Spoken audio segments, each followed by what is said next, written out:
Gimiau ir užaugau Vilniaus rajone, labai mažam kaimelėje, Padvarionių kaimas pavadinimu.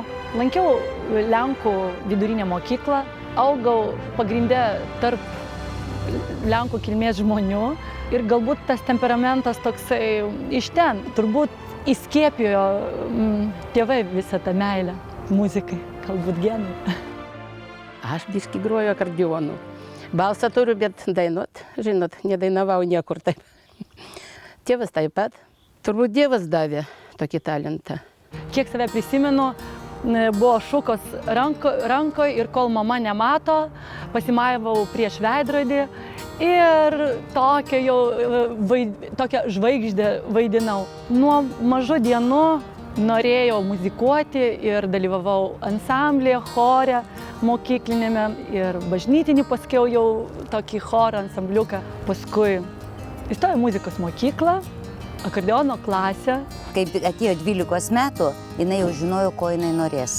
Jai visas gyvenimas buvo muzika. Matėsi, kad kitos specialybės jinai net negalvoja.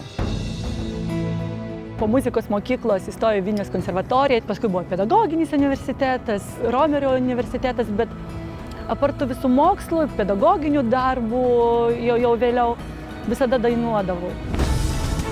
Su Katežina susipažinau prieš 3 metus, jinai atėjo pas mane į studiją, pasakė, kad nori dainos. Aš pasakiau, kad, savo mintise, kad viena iš 1000, kur nori ir kuriai nieko nesigaus. Bet po to supratau, kad jinai ant tiek yra užsispyrusi, kad nuvers kalnus ir kad aš jau nebebūsiu nei dainininkas, nei prodiuseris, o jinai bus. Katežina su visais savo duomenim, su charizma, su balsu ir aišku, su zvonkom per metus tapo žvaigžde. Niekada nelaikiau save žvaigžde ir šiuo metu tuo labiau, netgi negaliu save vadinti dainininkė.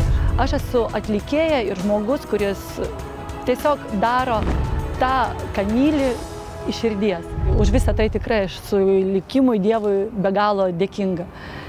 Visą gyvenimą svajojau šokti ir matydama, kaip šoka profesionalai ir neprofesionalai, mane taip vežė.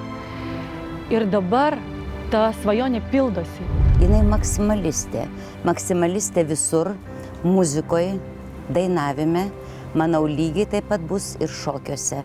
Tegul tik tai jos Dimša nepaveda, Katažina pergalė.